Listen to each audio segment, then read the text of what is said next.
नाही नाही, एक मिनिट निवेदनावर काय बोलायचं? अध्यक्ष महोदय, माननीय मुख्यमंत्री महोदयांनी आतापर्यंतच्या तपासासंदर्भामध्ये अतिशय विस्तृतपणे निवेदन केलेलं आहे. मला माहिती आहे की निवेदनावर चर्चा होत नाही, परंतु एक दोन प्रश्न विचारता येतात हेही मला माहिती आहे.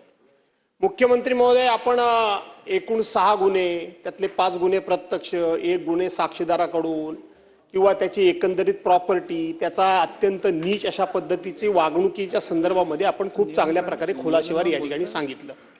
आपण चौकशी करत असताना त्यांची जी काही संस्था आहे त्या संस्थांच्या संचालकांचा सुद्धा या ठिकाणी चौकशी होईल, प्रॉपर्टीची होईल वगैरे वगैरे सांगितलं.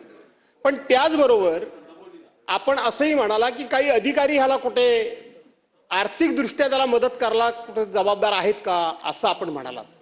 माझा आपल्याला एकच फक्त प्रश्न आहे की नुसतं आर्थिकदृष्ट्या नाही, तर या सगळ्या गोष्टीमध्ये अधिकाऱ्यांना माहिती असून सुद्धा त्यांनी ही गोष्ट कानाडोळा केला आणि म्हणून इथपर्यंत आलं. आपण सगळी हिस्ट्री 2022, 23, 24 पासून सगळी सांगितली.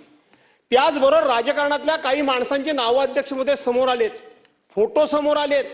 आपलं महाराष्ट्र राज्य हे पुरोगामी महाराष्ट्र राज्य आहे, छत्रपती शिवाजी महाराजांच्या विचारांचं हे राज्य आहे.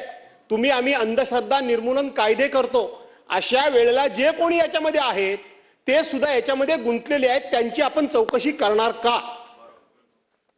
माननीय अध्यक्ष महोदय, ज्या ज्या व्यक्तीच्या विरुद्ध पुरावा मिळेल त्या प्रत्येकाची चौकशी करू.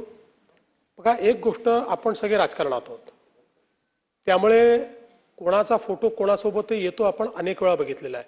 नुसता कोणाचा फोटो कोणासोबत आहे यावरनं त्याला आरोपी करता येणार नाही. पण आता आपण डिलीटेड डेटा पण या ठिकाणी संपूर्ण काढतोय, त्यामुळे डिलीटेड डेटामध्ये कोणाचा संपर्क होता का, कोणी व्यवहार केला आहे का, कोणी मेसेजेस केले आहे का, या गोष्टीत जो कोणी असेल त्या प्रत्येकाची याच्यामध्ये चौकशी केली जाईल. आणि विशेषतः मी एक सांगतो की जाणीवपूर्वक आपण SITचा प्रमुख एका वरिष्ठ महिला अधिकाऱ्याला केलेला आहे. यातली सेन्सिटिव्हिटी लक्षात घेऊन एका महिला अधिकाऱ्याला केलेला आहे आणि त्यांचा ट्रॅक रेकॉर्ड अतिशय चांगला आहे. त्यामुळे याच्यामध्ये कोणालाही आपण पाठीमागे घालणार नाही. कोणी डायरेक्ट केली असेल, कोणी इनडायरेक्ट केली असेल, कुठली मदत असेल तरी तो धडा आपण शिकू.